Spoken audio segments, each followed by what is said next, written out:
नमस्कार मित्रों, सुबह सवेरे में आप सभी का स्वागत है। और आज चर्चा का विषय है फोकट की योजनाएं। फिलहाल आज मैंने देखा लाखों का बजट लाडली बहना जैसी योजना पे सरकार का खर्च हो रहा है। और ये घोषणा करने वालों का पैसा नहीं है, ये एक्चुअल में सरकार का किसी राजनीतिक दल का पैसा नहीं होता है, ये देश का पैसा होता है। लेकिन अफसोस इस बात का है कि बोलने को कोई तैयार नहीं, विरोध करने को कोई तैयार नहीं है। हम दूसरे देशों से हमारी तुलना कर रहे हैं, तो दूसरे देशों से यह भी सोचें कि दूसरे देशों में और हम में फ़र्क क्या है। आप मुफ्त में देने के बजाय इन महिलाओं को लघु उद्योग से जोड़ सकते हैं। और लघु उद्योग में बहुत से ऐसे काम होते हैं, पैकेजिंग या अन्य कार्य जो होते हैं, जिसके माध्यम से हमें जो है महिलाओं को एक रोज़गार भी दे सकते हैं। रोज़गार के साथ साथ उनको पैसा भी जाएगा। डायरेक्ट पैसा देने के बजाय इनडायरेक्ट रूप से आप पैसा दो और रोज़गार के साथ दो। ऐसा करने से उन लघु उद्योगों के जो लागत मूल्य होता है उस वस्तु को तैयार करने में वो कम होगा।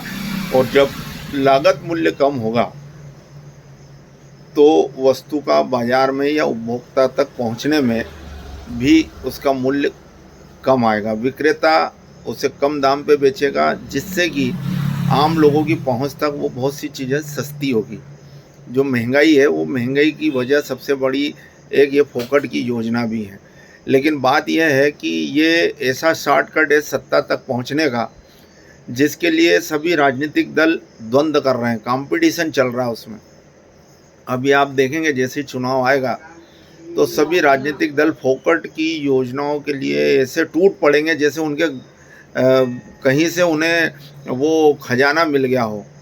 लेकिन आमजन भी नहीं सोच पाता है कि ये सारी फोकट की योजनाएं हैं, ये हम तक ही रिसाइकल होकर आती है। किसी न किसी रूप से वो मध्यम वर्गीय जो है इन फोकट की योजनाओं की चपेट में आ चुका है। पूंजीपति तो कैसे भी करके एडजस्ट कर लेगा, गरीब को सरकार फोकट का दे रही है। मध्यम वर्गीय जो व्यक्ति है वो पीछे जा रहा है और बोलने का डर। और ज़्यादा कुछ होता है तो आप देखो, जहाँ थोड़ा माइंड व्यक्ति का इस मोहजाल से हटता है तो फिर बीच बीच में कुछ ऐसे विज्ञापन आ जाते हैं। जैसे अभी आपने देखा इटावा वाला, उसमें वो कथावाचक के साथ जो हरकत कर दी है, अब वो हरकत के बाद फिर बात क्या आ रही कि उसने अपनी जाति छुपाई, उसने महिलाओं के साथ अभद्रता की है, इसलिए हमने उसके साथ ऐसा जो कार्य किया। ठीक है, आपका अधिकार है, कथा आप पढ़ो, उनका अधिकार है, वो नहीं है वो अलग विषय। लेकिन अपमानित करना, चलो मुंडन भी आपने करा दिया, बहुत अच्छी बात है, आपने जो करना था कर दिया सार्वजनिक रूप से। लेकिन वो महिला की पेशाब उन लोगों के ऊपर डालना, ये कहीं ना कहीं आप कितने ही अपने आप को हस्ती न चढ़ा लें, अपने आप को महान बना ले, तो ये हरकत आपकी महानता नहीं दर्शाती है। और जो लोग ऐसे लोगों का सपोर्ट कर रहे हैं वो भी कहीं ना कहीं अपनी मानसिकता बता रहे हैं कि हम इसी मानसिकता के हैं, किसी भी जाति के हों, किसी भी धर्म के हों।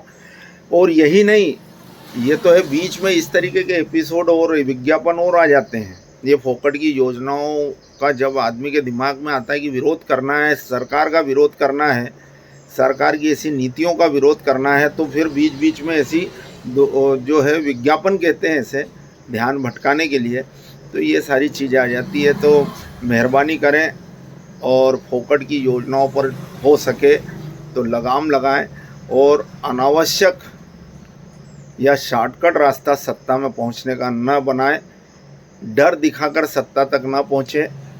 लेकिन एक चीज़ और मैं बता दूं आपको, मैंने जो अनुभव करा है, इतिहास भी काफ़ी पढ़ता हूं मैं और वर्तमान में भी देखता हूं, तो एक फार्मूला मुझे नज़र आया कि जिन पर शासन करना है,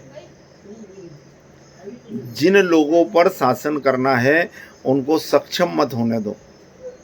और व्यक्ति सक्षम कब तक नहीं होगा, जब उसको फोकट का सब मिलने लगेगा, तो वो स्वतः है, आप समझ लो कि एक योजना चली कि 8वीं तक पास फेल नहीं करना, तो जब बताओ पहली से 8वीं तक बच्चा फेल ही नहीं होगा, वो तो 9वीं के बाद आगे का रास्ता, उसका भविष्य क्या होगा।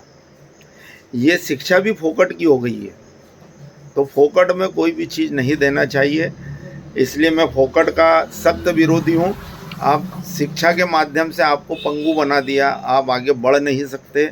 उसके बाद आपको फोकट की योजनाओं के नाम पे पंगु बना दिया, आप में कमाई का। आज देखो अनुभव मेरा ये है, आप खुद अनुभव करें इस बात का, आपको किसी मज़दूर की आवश्यकता है, आप पैसा दोगे लेकिन वो मज़दूर आपके यहाँ काम करने नहीं आएगा।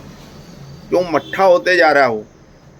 उसको मालूम है 1 रुपये किलो का गल्ला मिलेगा, ले जा कर के केस कर लूँगा, दारू शारू अपने पीऊँगा, मांस मटन खाऊँगा और फ्री हो जाऊँगा। हफ्ते में 1 आध 2 दिन अपनी मर्ज़ी से कहीं भी मजदूरी करूँगा, उसका पैसा आएगा, उसमें चक छानूँगा। बच्चे की पढ़ाई का खर्चा नहीं, बच्चे पैदा करूँगा, तो बाहर आने से पहले सरकार उस पर सुख सुविधा दे रही है, बाहर आने के बाद सुख सुविधा दे रही है, पढ़ाई लिखाई का खर्चा दे रही है, आगे का खर्चा दे रही है, मौत मट्टी का खर्चा दे रही है, लड्डू फड्डू खाने का खर्चा दे रही है। मतलब कुल मिला के ये है कि जिन पे शासन करना उनको सालों को सक्षम ही मत होने दो, उनको फोकट में उलझा के रख दो।